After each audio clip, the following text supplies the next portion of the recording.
Sobat Kabar Makassar Petang, senang sekali saya Sinar Mentari kembali hadir menjumpai Anda. Kita akan membahas berita yang sedang hangat-hangatnya di Sulawesi Selatan dan sekitarnya. Kita saksikan berita selengkapnya.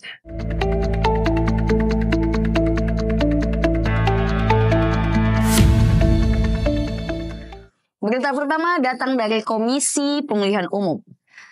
KPU Republik Indonesia terima gugatan hasil pemungutan suara ulang dan mereka siap memberikan jawaban ke Mahkamah Konstitusi. Komisi Pemilihan Umum atau KPU Republik Indonesia telah menerima sejumlah gugatan sengketa hasil pelaksanaan pemungutan suara ulang atau PSU di Mahkamah Konstitusi yang telah digelar di beberapa daerah. Hal ini diungkapkan oleh Ketua KPU Republik Indonesia Muhammad Afifuddin saat menghadiri rapat koordinasi evaluasi tahapan pemilihan gubernur dan wakil gubernur Sulawesi Selatan 2024 di salah satu hotel di Kota Makassar. Terkait gugatan, Afifuddin menyebut KPU tidak membatasi setiap orang untuk mengajukan gugatan yang merasa tidak puas dengan hasil pemungutan suara ulang yang digelar di 24 kabupaten kota di Indonesia. Pelaksanaan PSU yang digelar di 24 kabupaten atau kota di Indonesia, kata Afifuddin, berjalan dengan aman dan lancar, meski ada beberapa daerah yang mengajukan sengketa hasil PSU di Mahkamah Konstitusi. Sementara untuk pelaksanaan PSU di Kota Palopo, pihaknya telah meminta KPU Sulawesi Selatan untuk segera menyiapkan segala kebutuhan pelaksanaan PSU di Palopo yang akan digelar pada 25 Mei mendatang. Sebelumnya telah diberitakan Komisi Pemilihan Umum Kota Palopo, Sulawesi Selatan melakukan penyortiran surat suara yang layak digunakan dalam PSU di Pilkada Kota Palopo pada hari Sabtu 24 Mei 2025 mendatang. Sedangkan untuk jumlah surat suara yang digunakan pemilih untuk menyalurkan hak pilihnya di tempat pemungutan suara atau TPS nanti sebanyak 130.844 lembar.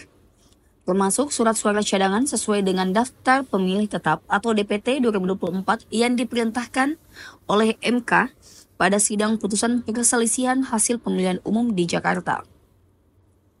Surat suara yang diterima dari percetakan setelah sortir sebanyak 130.349 lembar. Rinciannya, surat suara baik sebanyak 130.156 lembar dan surat suara rusak tercatat 193 lembar. Divisi Perencanaan dan Logistik KPU Sulsel ini menerangkan bahwa sudah menjadi persyaratan surat suara harus dicek secara keseluruhan guna memastikan tidak ada kendala saat proses pencoblosan PSU Pilkada di Palopo. Sementara itu, untuk surat suara yang rusak, pihak KPU meminta kepada percetakan agar segera mengirimkan ulang sesuai permintaan dengan menyertakan berita acara, jumlah lembaran yang rusak untuk diganti. Dari data KPU Kota Palopo, jumlah DPT untuk PSU Pilkada Palopo sebanyak 125.575 orang. Dengan rincian 61.852 laki-laki dan 63.720 perempuan tersebar di 9 kecamatan, 48 desa atau kelurahan. Jumlah tempat pemungutan suara atau TPS di Kota Palopo untuk PSU tidak berubah yakni 260 TPS. Untuk PSU Pilkada Palopo tetap diikuti 4 pasang calon, masing-masing paslon umur urut 1 Putri Daka Haidir Basir diusung dari Partai PDIP, PAN, dan PPP.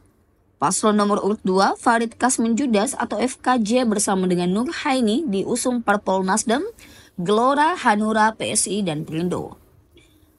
Lanjut di paslon nomor urut 3 Rahmat Masri Bandaso bersama dengan Andi Tendrikarta, RMB atau ATK diusung Parpol, Golkar, dan paslon nomor 4 Naili Ahmad Syarifuddin diusung Gerindra dan Demokrat. Diketahui Naili menggantikan posisi suaminya Trisal Tahir sebagai calon wali kota setelah didiskualifikasi pencalonannya oleh MK sehingga dilaksanakannya pemungutan suara ulang di Kota Palopo.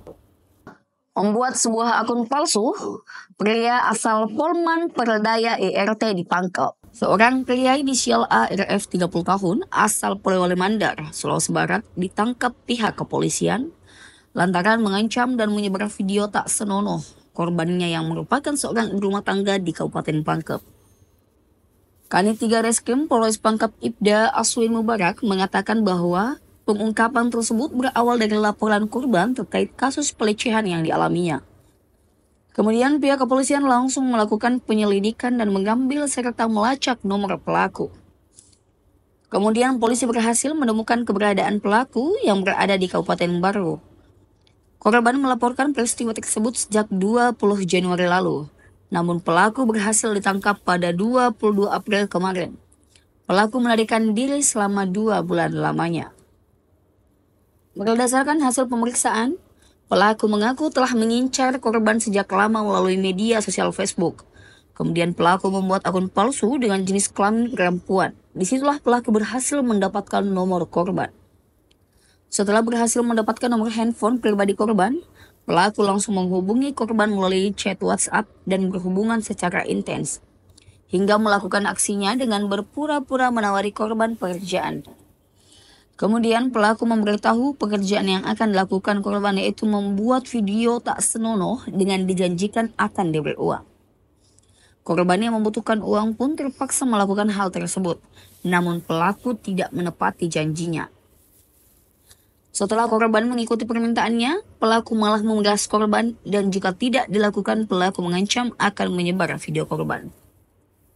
Saat dilakukan pemeriksaan terhadap pelaku, didapati video tak senonoh dari beberapa perempuan lain yang merupakan korban dari pelaku dengan modus yang sama. Atas perbuatan bejatnya, pelaku dijerat dengan pasal Undang-Undang ITE dengan ancaman hukuman 6 tahun penjara dan denda maksimal sebanyak 1 miliar rupiah. Kebakaran di Bontoala hanguskan 1 rumah. Kemudian damkar mempersiapkan 11 armada. Kebakaran hebat melanda sebuah rumah di Jalan Satanga, Kecamatan Bontoala, Kota Makassar pada Senin 28 April siang. Danto 1 Damkar Makassar, Ramli Nur mengatakan bahwa pihaknya langsung ke lokasi kejadian setelah mendapatkan informasi kebakaran dan mengerahkan 11 unit armada pemadam dengan 30 personel untuk mengatasi kebakaran api. Ia menuturkan meski kobaran api cukup besar, tidak ada korban jiwa dalam kejadian tersebut. Namun kerugian total materi hingga kini masih dalam pendataan. Untuk rumah yang terbakar, 1 rumah 2 petak. Penyebab sementara belum kami ketahui, nanti pihak kepolisian yang akan menjelaskan mengenai penyebab kebakaran tersebut. Saat ini lokasi kebakaran telah diamankan dan diproses penyelidikan oleh pihak kepolisian. KPU Sulawesi Selatan akan kembalikan dana hibah sebesar 150 miliar. Baiklah Sobat Kabar Makassar Petang, berita ini sekaligus mengakhiri perjumpaan kita pada edisi hari ini. Saksikan terus Kabar Makassar Petang di channel YouTube Kabar Makassar TV. Saya Sinar Mentari serta kru yang sedang bertugas pamit undur diri. Komisi Pemilihan Umum atau KPU Sulawesi Selatan akan mengembalikan sebagian besar dana hibah pada penyelenggaraan pemilihan gubernur dan wakil gubernur Sulawesi Selatan di tahun 2024 kemarin ke kas daerah. Hal itu diungkapkan Ketua KPU Sulawesi Selatan, Hasbullah, di sela-sela rapat koordinasi evaluasi tahapan pemilihan gubernur dan wakil gubernur Sulawesi Selatan di salah satu hotel Kota Makassar pada hari Senin 28 April 2025. Hasbullah menyebutkan bahwa estimasi jumlah dana yang akan dikembalikan berkisar antara 140 miliar hingga 150 miliar. Sementara terkait permintaan dari beberapa unsur Forkopimda, termasuk Badan Narkotika Nasional atau BNN yang berharap ada dana tambahan untuk pengamanan pemilu. Hasbullah menegaskan bahwa penggunaan dana hibah harus tetap mengikuti ketentuan yang sudah disepakati di awal. Hasbullah pun menegaskan bahwa KPU Sulsel tidak memiliki kewenangan untuk membuat nomenklatur baru atau menaklukkan hibah ulang kepada lembaga lain. Dengan ketatnya aturan ini, KPU Sulsel memastikan seluruh pengelolaan anggaran Pilgub 2024 berjalan akuntabel dan sesuai dengan prinsip tata kelola keuangan negara yang baik.